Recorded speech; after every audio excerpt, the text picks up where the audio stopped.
พรหมาจโลกาธิปติสามปติการอัญชลีอันทิวรังอายาจาธา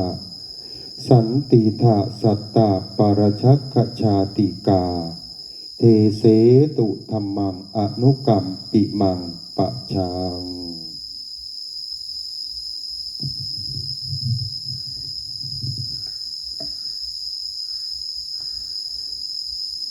นะโมตัสสะภะคะวะโตอะระหะโตสัมมาสัมพุทธัสสะนะโมตัสสะภะคะวะโตอะระหะโตสัมมาสัมพุทธัสสะนะโมตัสสะภะคะวะโตอะระหะโตสัมมาสัมพุทธัสสะพุทธังธัมมังสังฆังนะมัสสามิ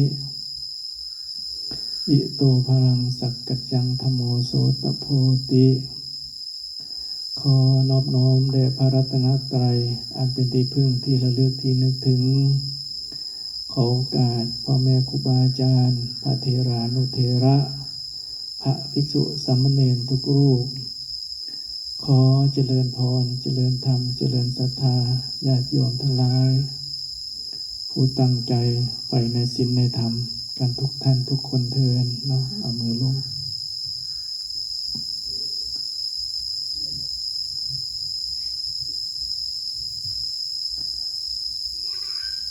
ปีนี้ก็ ครั้งหนึ่งนะที่มีโอกาสได้มารวมงานนะงาน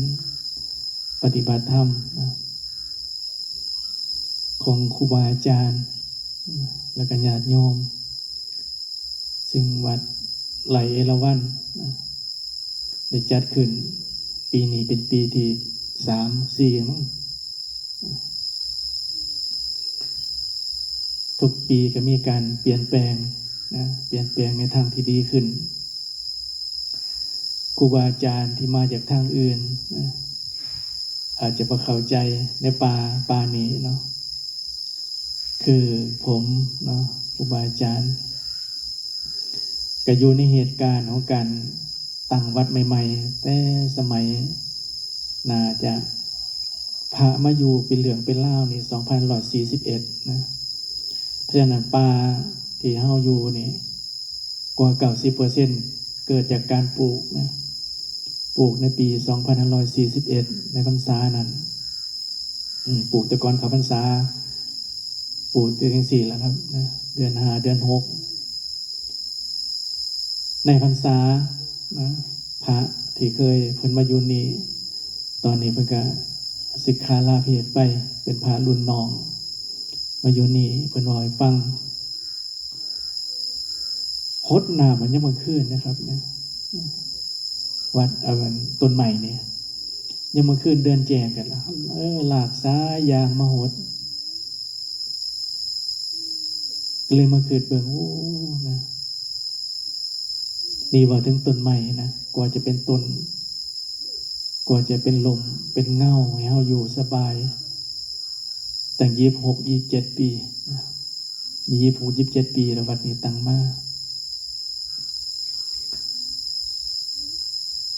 ซึ่งตั้งแต่เป็นครูบานะเป็นครูบาผู้บ่าวพุ่นล่ะนะ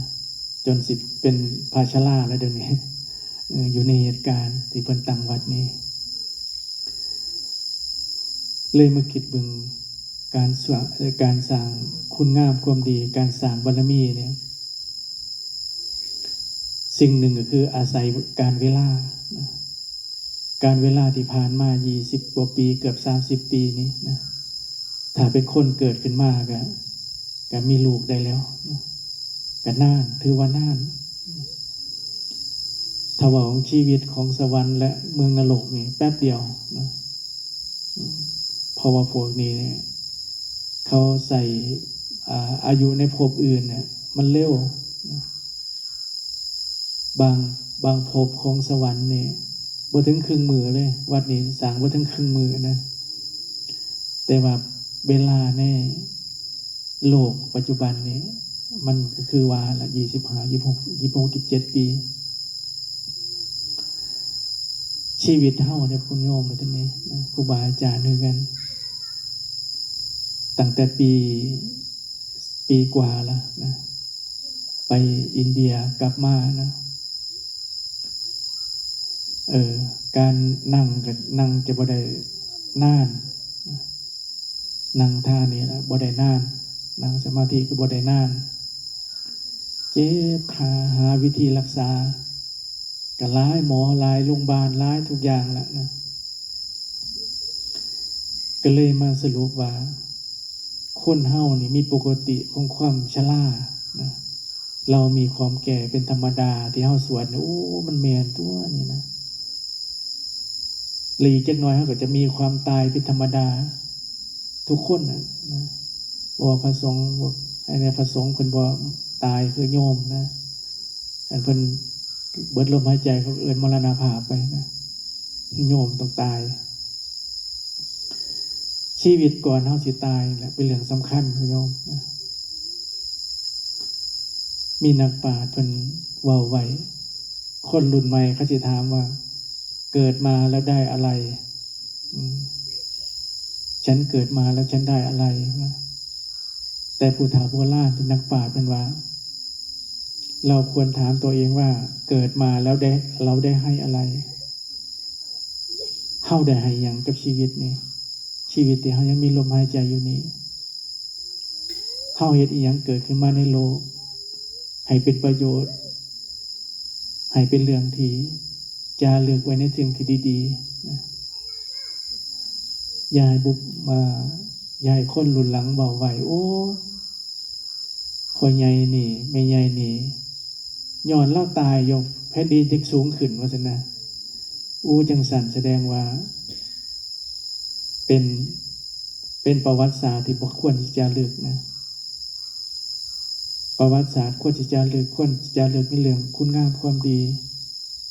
บุญบารมีนะวัดนี้ก็ผ่านการมีเจ้าอาวาสมาหลายรุ่นนะ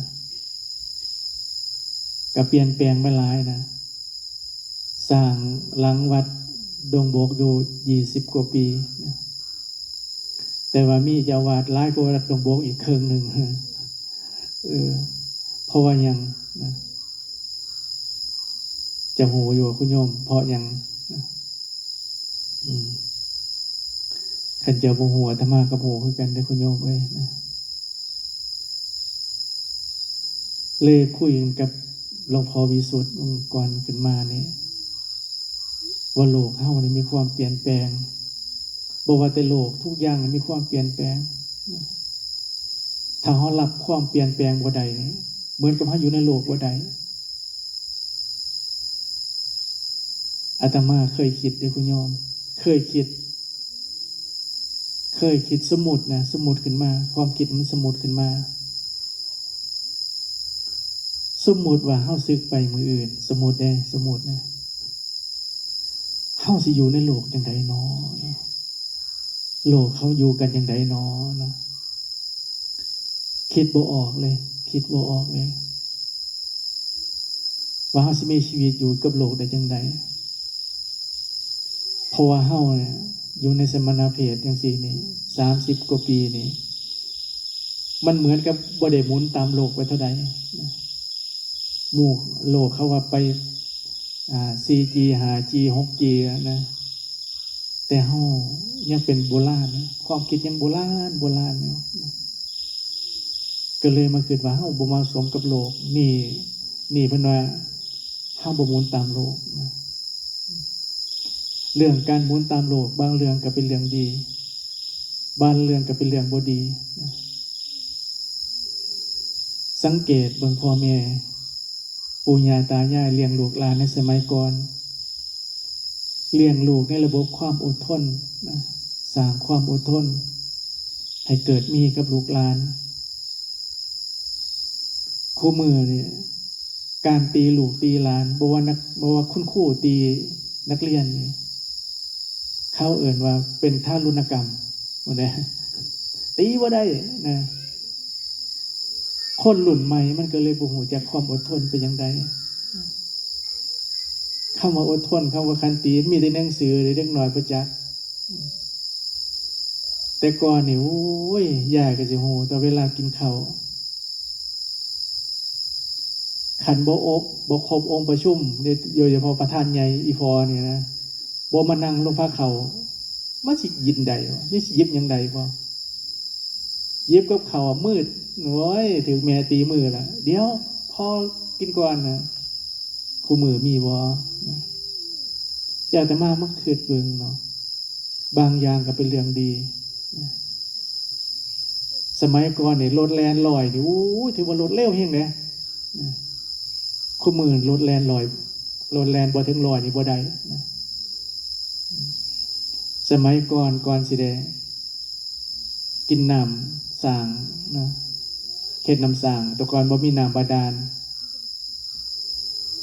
พวกเมียเลื่อนไม่ออกไปหาบน้ำมาแต่ทงสมัยก่อนข้าสิบกุดคุดน้ำสางอยู่กลางบ้านอยู่ในบ้านบ่คุดนะแม้แต่ห้องน้ำก็เฮ็ดไว้ใกล้ๆเฮือนนะเพราะว่ามันเป็นเรื่องที่น่ารังเกียจคู่มือห้องครัวกับห้องน้ำติดกันนะ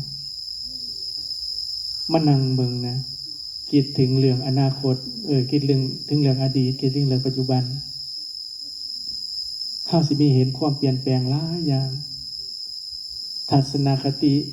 ความเห็นของคนก็เปลี่ยนไปนะแต่อย่างหนึ่งที่ว่าไว้นั่นแหละคือความอดทนของคนรุ่นสมัยใหม่นี้บ่ค่อยอดทนนะสมัยครูบาอาจารย์เป็นพาหนมน้อยๆเนาะกันเว้าถึงครูบาอาจารย์ที่มีพรรษา20ขึ้นไปในสมัยก่อนสมัยเป็นครูบาอยู่กับหลวงปู่อยู่กับครูบาอาจารย์โอ้ยต้องใส่ความอดทนแห่งเลยบ่มีโทรศัพท์ให้ใส่คือมือให้ไปสอบนักธรรมตรีก็โอ้ยอ่านหนังสืออ่านนวโกวาทจนรอบ2รอบจบนะจังได้สอบเรื่องบวชคือกันเพื่อสิบวชได้ครับประเทศนี้เพิ่นให้ค้านนาคให้ค้านนาคอุกาสะวันทามิพันเตสัพพังอปราทังได้หอนคู่มือนี่คู่มือนี่ไม่ยั้งอ่ะหลวงพ่อลูกขน้อยสิบวชติบวชวันเสาร์นี่ล่ะวันเสาร์หน้าก็จะซึกหามือบวชพร้อมหามือซึกให้พร้อมสิบ้ามือได้แหละหลวงพ่อว่าขันประวางสันเขาบอกสิบ่มาบวชนำหลวงพ่อก็ได้สิบวชวันเสาร์อุปชาเพิ่นวางตอนบ่ายคณะวันเสาร์จะมือเสาร์ขน้อยสิเอาลูกว่าหม้อไผ่ดอกคือเบิ้งบ่จักจะม่วงมันสิสวดยังใดทองยังใดบ่จักยังซ้ำแถมนาคบางนาค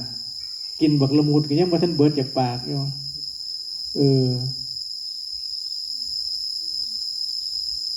หลวงพ่อ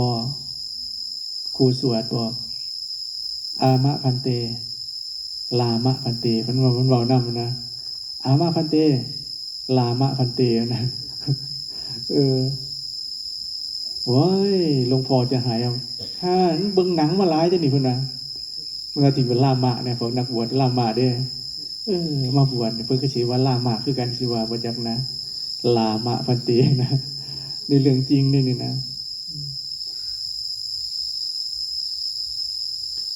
อุปชาโยเมมันก็คือว่าภาษาโลกมันก็อุปชาโยเยนะอุปชาโยเมอุปชาโยเยนะอุปชาโยเยบอกว่าถือบ่ได้ขานบ่ได้เบิ่งหนังสือบ่ได้หยังเลยทุกเรื่องแล้วเป็นเรื่องง่ายสมัยก่อนเนาะสมัยอาตมาเป็นคนนะคุณโยมนะอาตมาเคยเป็นคนมาก่อนนะเดี๋ยวนี้มาเป็นพระสมัยเป็นคนเนี่ยนะสมัยเป็นผู้บ่าวคืออาจารย์วิสุทธิ์นี่สิจีบไม่ออกนี่เขียนจดหมายไปเขียนมือนี่อีก3 มื้อเขาได้รับเขาสิตอบมาอีก3 มื้อสรุปแล้วสิฮู้เรื่องกันอยู่วันอาทิตย์หนึ่งนะคู่มือเดียวนี่แป๊บนะส่งข้อความไปก็หอดรับแล้วก็เลยว่าเรื่องความอดทนคนเฮาคู่มือมันก็เลยน้อยลง การล่อสมัยสมัยก่อนมันล่อได้พอเหตุของมันจำเป็นต้องล่อการสื่อสารเร็วที่สุดก็คือโทรเลขโทรเลขเร็วที่สุดสมัยก่อนขันพี่น้องตายไปโทรเลขโดนไปรษณีย์เขาคือเอาคำระบาดคนนี้คำระบาดกับพยายามใส่คำน้อยที่สุดพ่อตายแล้วนะกลับบ้านด่วนแค่เท่านี้ก็หูเรื่องนะเบิดจากบาทละพ่อตายแล้วนะ4 บาทละกลับบ้านด่วน8 บาทค่าทรงอีก5 บาทเป็น13 บาทนี่นะทรงยามนี่ยังมือแรงกับหูเรื่องคู่มือนี่โอ้เร็วเสียเหลือเกินคนเฮาเลยบูจากคำว่าล่อเป็นยังไงที่ว่าเรื่องต้นไม้คือกันมาชื่นชมนะทั้งพวกปลูกพวกนั้นก็จะได้บุญหลายแล้วมันตายไปแล้วก็ดีอยู่ไสก็ดีนะเฮ็ดโฮมไว้พวกอยู่รุ่นหลังได้ไสแต่ก่อนเนี่ยเป็นทีเป็นแปลนนะครับเป็นที่เป็นแปลนบ่มีหยังนะแนมจากมุมนั้นมาหอดมุมนี้ก็เห็นนะเห็นกันเลยนะบ่มีต้นไม้บังปลูกขึ้นมาผ่านชีวิตเฮาผ่านมาขัดเป็นต้นไม้กับมันจะเป็นโฮมเป็นเงาถ้าเป็นต้นไม้ที่ไม่มากกับเป็นมันก็สิเกิดมากพอสิได้มีมากแล้วแต่เวชีวิตเฮาคุณโยมเฮาเคยสมมุติเจ้าของว่ามื้ออื่นเฮาบ่มีลมหายใจเบิ่งสิเป็นจังไดเคยสมมุติเจ้าของสั่นบ่ถ้าเฮาคิดว่าเฮาสิบ่มีลมหายใจนี่อยากสิเฮ็ดคุณงามความดีโลดเด้แต่เฮาบ่เคยคิดพอคิดว่าชีวิตเฮานี่ยืนยาวข่อยอยู่อีกโดนนะไปก่อนรถวัดนั่นเขาเพิ่นไปดอกเขาเพิ่นเฒ่าสินะลังเถื่อมันก็บ่ได้เฒ่าได้คุณโยมหลายคนเห็นว่าเฮาลูกหลานเฮาหลายๆคนบ่มีโอกาสได้เฒ่าคือเฮาเลยจังว่ามีโอกาสได้ว่าญาติโยมฟังอยู่ศรีเกตมื้อนั้นเรื่องความโชคดีตื่นเช้าทุกเช้าถ้าเฮาคิดว่าเฮามีความโชคดีกับมื้อนั้นเป็นวันมงคลของเฮาชีวิตเฮาสิได้มีเรื่องดีๆโชคดีอันดับแรกคือยังมีลมหายใจอยู่คนเฮาแต่ยังมีลมหายใจอยู่ยังมีความคิดมีสติปัญญาอยู่นี่มันก็เลือกการกระทำของเจ้าของได้หลายๆคนก็ว่าบ่ไปดอกวัดบ่ไปดอกทำบุญข้าอยากนั่นอยากนี้ถ้าความตายมาถึงมัจจุราชเพิ่นมาถึงเพิ่นบ่ได้บอกแน่ว่าโอ้ยเจ้ามีเหตุผลของเจ้าสิมีชีวิตอยู่เนาะเจ้าขอชีวิตอยู่เพราะว่าหลานเจ้าบ่ทันใหญ่ลูกเจ้าเพิ่นใหญ่บ่ได้ขอหยังบ่ได้คุณโยมถึงเวลาของมันเพราะฉะนั้นถึงเวลาของมันนี่กิจการงานที่เฮาสิเฮ็ดก็คือสร้างคุณงามความดีสร้างบารมีให้มันเกิดขึ้นให้เข้าใจในโลกที่เฮายังเป็นอยู่เฮ็ดจังไดเฮาโตเฮานี่จักสิเป็นตัวอย่างให้ดีให้กับคนรุ่นหลังอาตมาเว้าเรื่องคุณย่ายควรสิเป็นตัวอย่างของบุคคลอยู่ลุงเมืองหลังอยู่หลายเรื่องหนึ่งคือการใส่บาตรทำบุญนี่แหละ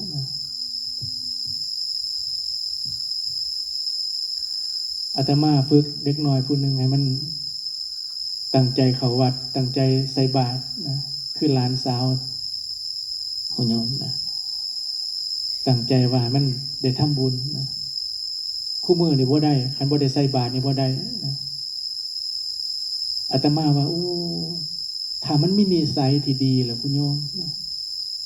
นั่นได้ผู้สืบต่อศาสนาจากพวกเฮาอยู่บ่จักปีก็ตาย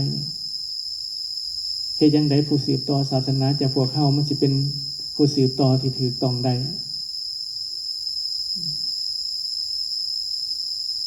ว่ามีความคิดแนวคิดคือคนปัจจุบันเขาคิดหลายๆคนว่าต้องเป็นห่วงพระเพิ่นดอกบื้อผู้คนเอาเขาไปให้พระกินยังก็ได้กินแต่ของดีๆขันห้าบ่มีของดีเฮาก็บ่ต้องไปวัดดอกบ่ต้องใส่ดอกบาทพอพระเพิ่นกินแต่ของดีๆปนแจวมันมาสิกินพูนพัดทอดอันแซ่บๆพุ่นให้จังไปวัดตอนนี้เฮาบ่ทันมีเงินซื้อหมูซื้อหยังก็บ่ต้องไปวัดไปคือจังซั่นก็บ่มีโอกาสได้ทำบุญนะพ่อโยมสมัยก่อนเนาะสมัยก่อนครูบาอาจารย์มันก็ว่านี่เว้าเรื่องทั่วไปเด้อบ่ว่าวัดอาจารย์เด้อก็ว่าใส่บาตรนะใส่แต่ข้าวเปล่าก็ได้เพิ่นว่ากับเฮาจะเอาไปวัดเพิ่นนะบาดนี้คู่มือนี่เป็นหยังมันต้องมีกับเขาเพราะว่าเฮาหลายๆคนได้ฟังครูบาอาจารย์ว่าที่เฮาว่าสิเอากับเขาไปวัดเฮาได้ไปจริงบ่ส่วนหลายบ่ได้ไปจริงติล่ะก็เลยว่าต้องใส่กับเขาไปพร้อมใส่ขนมไปนำคันเฮาเฮ็ดจังซั่นชีวิตเฮามันก็ได้ทำบุญคู่มือนี่แหละคือความขวนขวายของชีวิตหลังจากเฮาตายสู่สัมปรายภพแล้วยังมีคนสืบต่อพระศาสนายังมีลูกหลานเฮาได้ใส่บาตร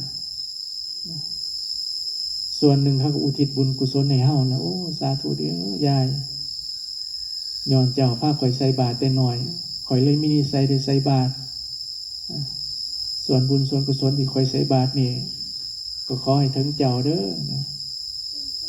แต่เฮาไปอยู่มุมใดของสัพพะยภพที่สมควรสิรับได้เฮาก็ได้รับได้นี่ส่วนหนึ่งผลประโยชน์ของเฮาได้นี่อันส่วนน้อยนิดดอกผลประโยชน์ของเฮาส่วนหลักคือ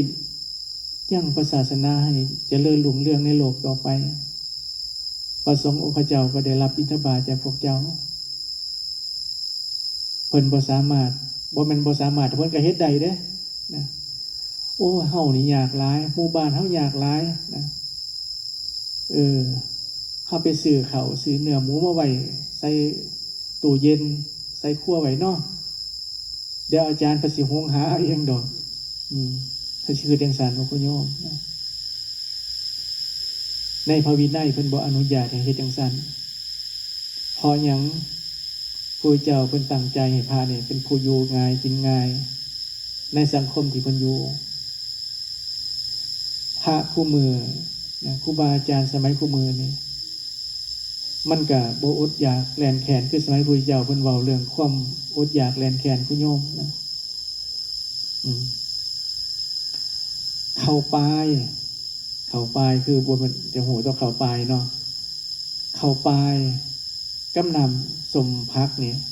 ถือว่าอาหารอันปานีตในยุคหนึ่งคือเมืองที่ละว่ามันสมพักว่ามันโตสมพักเด้น้ำสมพักกับเข้าปลายเป็นอาหารอันปานีตพระเจ้าเป็นว่าให้ฟังในยุคนั้นโอ้ยแต่มาว่าคู่มือเฮาก็มาสิชั้นว่าน้ำสมพักนะตันแต่โตสมมันเลย เขาขัดว่าแสบเขาคุณบ่หอนกับว่าเอาเพื่อนนี่เนี่ยจังว่าหรือมันได้ง่ายโผดบ่นะในโลกนี้มันก็เลยเป็นดังนั้นพระพุทธเจ้าเป็นบอกเหตุของความเสื่อมศาสนาเฮานี่สิเสื่อมลงไปเรื่อยๆว่าเสื่อมลงไปเรื่อยๆพอมันมีอายุได้5,000 ปีประมาณเมื่อเข้าพศ2500จะมีการสมโภชพระศาสนาครึ่งพระศาสนาเฮาครึ่งอายุพระศาสนาเฮาก็มีการเฮ็ดหยังหลายอย่างในพศ2500ไปอ่านประวัติใน2500แม้แต่การสร้างพุทธมณฑล ก็มีการเริ่มนะให้รัฐบาลตั้งใจบริจาคทรัพย์สร้างสถานที่มันเป็นอนุสรณ์ของ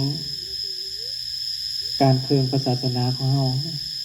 2,500เพราะฉะนั้นตอนนี้มันก็เกินถึงศาสนาแล้วในอีกบ่จัก100 ปีข้างหน้าครูบาอาจารย์เพิ่นว่าคำว่าพระเนี่ยคือวัดที่สิบ่มีนะครับว่าอีกประมาณ400-500 ปีข้างหน้านี่พระเนี่ยคือโยมที่ถือหีบถือข้องได้ก็คือสวดได้แน่ผ้าทำสักกรรมได้แน่พระสิอยู่น้ำบานโดยเอาผ้าเหลืองหอยหูไว้พอมีสัญลักษณ์ว่านั้นคือพระในสมัยนั้นในสมัยพระที่เข้าว่าพระนะแต่ว่าแต่งตัวคือโยมนี่แหละแต่มีผ้าเหลืองหอยหูไว้ในสมัยนั้นการทำบุญกับพระเช่นนั้นก็ยังมีอานิสงส์เกิดขึ้นเบื้องต้นละยังมีอานิสงส์ของการทำบุญอยู่แต่มาว่าโอ้โยมพระสมัยนี้มันก็บ่ปานนั้นการแต่งตัวการอยู่การไปมายังพาญาติโยมปฏิบัติคือคู่มือให้มากเพราะฉะนั้นการทำบุญกับครูบาอาจารย์ในยุคนี้สิได้บุญสันใดจะคือเบิ่งเจ้าหูยังไงว่าเจ้าสิได้เกิดเป็นคนในภพชาติหน้าเจ้ามั่นใจสันใดถามมึงอาตมาถามมึงเจ้ามั่นใจว่าเจ้าสิได้เกิดเป็นคนบ่จริงๆนะหลายๆคนว่าบ่มีความมั่นใจอาจารย์บ่มีความมั่นใจเพราะฉะนั้นนี่เฮาสิอยู่อีกบ่จักปีเด้อพี่น้องแต่ละคนนี่นั่งอยู่นี่อีก100 ปีข้างหน้าบ่มีคนในนั่งอยู่นี่นะเด็กหน่อยคือกันนะอีก100 ปีข้างหน้าก็บ่เหลือแล้วเฮ็ดจังได๋ศาสนาเฮาสิเจริญต่อไปพยุงความเสื่อมให้มันน้อยลงนอกจากการนำมาซึ่งการปฏิบัติในฐานะตามสมควรของฐานะครูบาอาจารย์ก็เหมือนนี่แหละจัดปฏิบัติธรรมอยู่ปริวาสกรรมปฏิบัติธรรมไปเดินธุดงค์โน่นนั่นนี่คือฐานะของพระครูบาอาจารย์ฐานะของโยมคือผู้อยู่เบื้องหลังของการซอยเหลือครูบาอาจารย์ซอยเหลือพระเจ้าพระสงฆ์ตามกำลังตามศรัทธายืมเงินมาบริจาคอาตมาก็บอกเห็นสมควรเลยคุณโยมเลยโอ้ยนะขันบ่มีก็บอกว่าบ่มีก็บ่เป็นหยังดอกกับพยายามขวนขวายนะบางคนอยากได้นาอยากได้โตโอ้ยอาจารย์พจิตฉลองโบสถ์ตัดลูกนิมิตยืมเงินมาแต่10 ปีที่แล้วยังใส่วันเบิร์ดอยู่ก็มีได้บางคนมาเป็นเจ้าภาพตัดลูกนิมิตครูบาอาจารย์บอกว่าเพิ่นก็บ่สรรเสริญการกระทำบุญแบบนั้นเพื่อนเพราะการทำบุญแบบนั้นมันเดือดร้อนต่อครอบครัว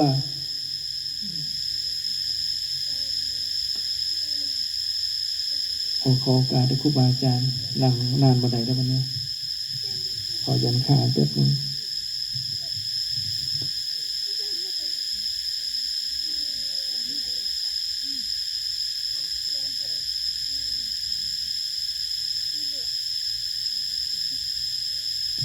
ดีธรรมะหมู่สูง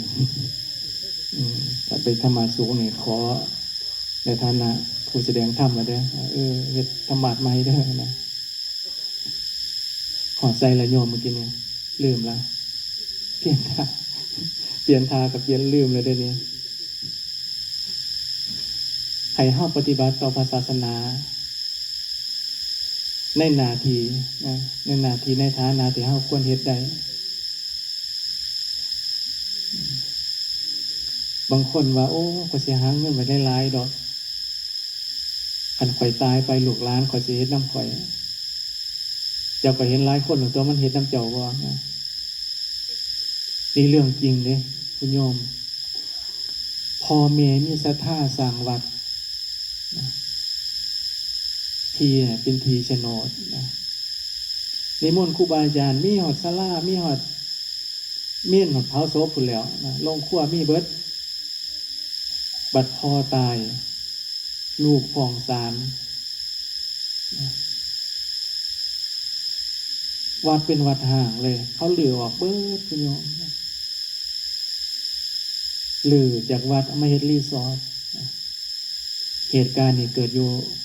แถวโคราชแถวสระบุรีพุ่นละแต่มาเลยสลดสังเวชใจโอ้ยเนาะพ่อแม่เขาวัดกับบ่พาลูกเขาวัดเมื่อสิ้นเจ้าของไปแทนที่สิได้บุญกุศลจากสิ่งเจ้าของทำนะเกิดการเป็นการสั่งบาปสั่งกรรมให้ลูกหลานเจ้าของมันบ่สนใจบาปกรรมข่อยบ่ฮู้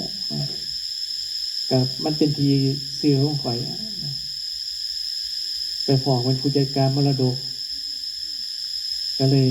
ทีตรงนั้นก็คือโอนเอาเป็นซื่อของเจ้าของกับฟ้องศาลว่าพระบุกรุกว่าซั่น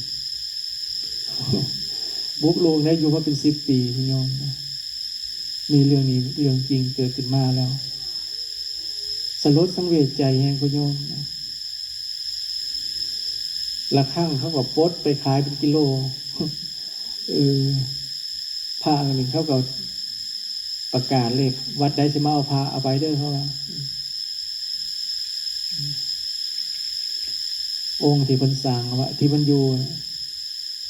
น้ำตาไหลคุณโยมโอ้ผ้าไห้ผ้าก็ไห้เป็นได้คุณโยมนะเดี๋ยวว่าสิมีน้ำตาแต่โยมนะผ้าก็มีน้ำตาเหมือนกันน้ำตาไหลเลยคือว่าโอ้ยพ่อใหญ่แม่ใหญ่เอ้ยเจ้าคือสร้างบาปสร้างกรรมให้ลูกหลานแท้นี่ล่ะเหตุหยังเหตุบ่บังคับบ่พามันเข้าวัดมันว่ามันบ่ฮู้แล้วมันบ่ได้เข้าวัดนะฟ้องศาลก็ตัดสินตามหลักฐานไปแล้วพระก็สู้ว่าได้แล้วเห็นสิ่งเหล่านี้เกิดขึ้นมาแล้วสลดสังเวชใจคุณโยมแค่พวกเข้าสิรักษาศาสนาให้มันตั้งมั่นขึ้นได้กับบ่เท่านั้นทำลายศาสนา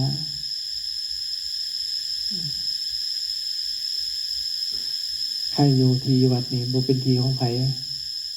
ถ้าว่าสันอาจารย์ไล่ก็เตรียมหาหมองโยมหมองใหม่ใครเป็นทีซื้อโยมนี่เจ็บเลยนะคนเฮาทุกมือนี่คุณโยมมีหลายเรื่องหลายเล่าที่ว่าไหวบ้านเฮาคือสิบ่เป็นดอกบ้านเฮาคือสิบ่มีดอกที่ว่าไหวคือว่าเรื่องหน้าที่ของเฮานี่แหละหน้าที่ของพระศาสนาสิไปยังไงเริ่มต้นแต่เป็นเรื่องของเฮาเด้พระสิดีหรือสิบ่ดีก็อยู่กับชาวบ้านขันพระบ่ดีชาวบ้านว่าโอ้พระนี่บ่ดีดอกนิมนต์เพิ่นไปสิ่งสถิตหมู่อื่นซะเฮาก็เฮ็ดได้เพราะว่าวัดบ้านเฮาเป็นผู้ซอยศาสนาเห็นว่ามีข่าวมาจากมือให้ว่าเงินตั้ง100 ล้านก็เลยว่าเฮาอย่าไปโทษศาสนาอย่าไปโทษวัดไปโทษบุคคลที่บ่ซอยกันดูแลถ้ามีกันที่มีหน่วยงานซอยดูแลโอ้ยวัดเฮานะขอปลาปีละ100,000 200,000ก็คุ้มเอารายรับรายจ่ายอยู่อำเภอก็ได้พุทธจังหวัดก็ได้นะบ่วัดเขามีเท่านั้นคือบ่ไปบังคับเขาหนอคือมาคืนเบิ่งมันหนัง สิไปหายใครดีนอวะเฮาผาปลาปีละ100,000-200,000ยังคุ้มเอารายรับรายจ่ายของเฮาอยู่วะบ่เฮ็ดบ่ได้อยู่โอ้เนาะอันนี้ก็เรื่องเพิ่นบอกว่าบ่ได้เว้าฟื้นเด้โยมเว้าให้ฟังนะ สิเว้าฟื้นก็ได้ทีนี้โอกาสเดี๋ยวมาคุยกับญาติโยมในไม้ธรรมะกับญาติโยมในเสาร์นี้นะก็มีข้อคิดที่ว่าเฮามีแผนหรือบ่ชีวิตเฮานี่มีแผนสิวางแผนกับชีวิตนี่ของเป็นจังไดลูกหลานของเฮาดีซำเฮาหรือบ่เฮามีแผนบ่ใส่ลูกหลานเฮาดีบ่ซำเฮาเครื่องเฮาก็ได้นะอาตมานี่บ่ได้สงสัยในความดีของพวกเจ้าดอกพวกเจ้านี่ดีแหละให้ทานรักษาศีลภาวนานี่ดีอะแต่บางเทื่อนี่เฮาก็ลืมแนมคนรอบข้างของเฮาครอบครัวของเฮาเขาดีเขาสนับสนุนความคิดเฮาส่ำใดเฮาสิโน้มน้าวจิตใจให้เขานี่มีอุดมการณ์กับเฮาจังใดพอนี่ได้ขึ้นหน้าที่ของเฮา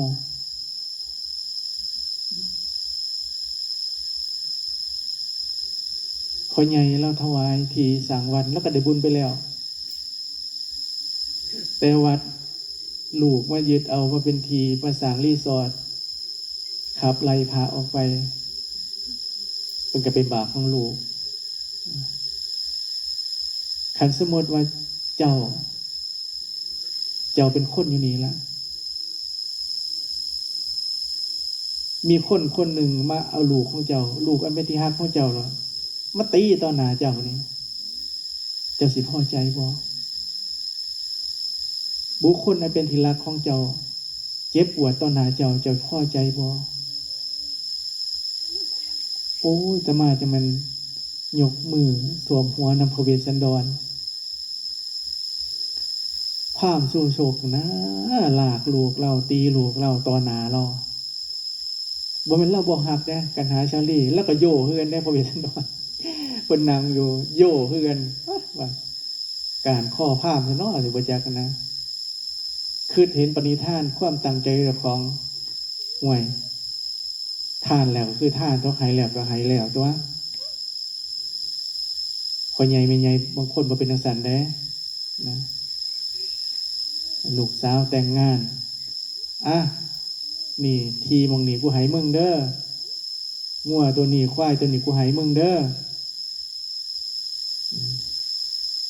ว่าจะสั่งลูกเคยเท่านั้นละยึดขึ้นเบิดนะกูหายมึงดอกกูสั่งผัวมึงนะโอ้เป็นการหายที่บ่สมบูรณ์นะคุณโยมนะ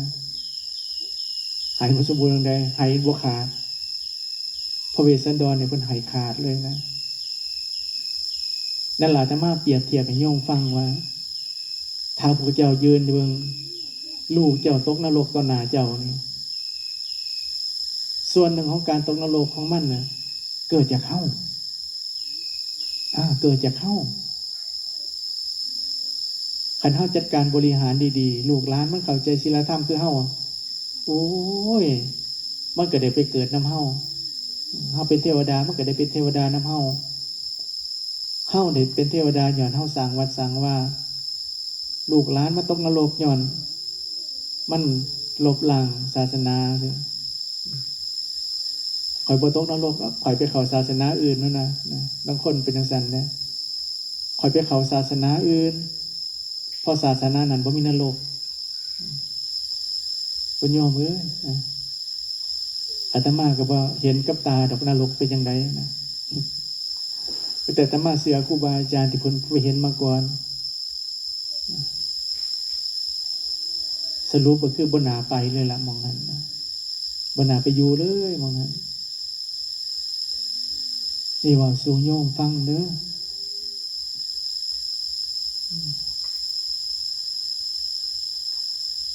ครู รูบาอาจารย์ที่อยู่น้ำบัดน้ำว่าเฮาก็มีหน้าที่สนับสนุนดูแลเพิ่น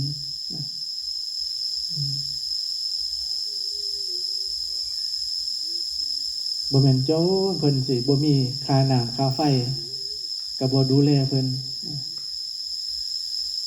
เฮาต้องซอยดูแลเพิ่นดูแลในเรื่องที่ดีเด้อแต่โอ้โยมยืมเงินในหน้าเอาไปยังครูบาโอ้ยสิเอาไปปั่นอีหยังแล้ววะมันปั่นอีหยังกูมื้อนี้อันปั่นในโทรศัพท์นี่แหละนะอันนั้นก็บ่ควรสนับสนุนในทางที่ผิดนี่ก็บ่แม่นเรื่องดีเด้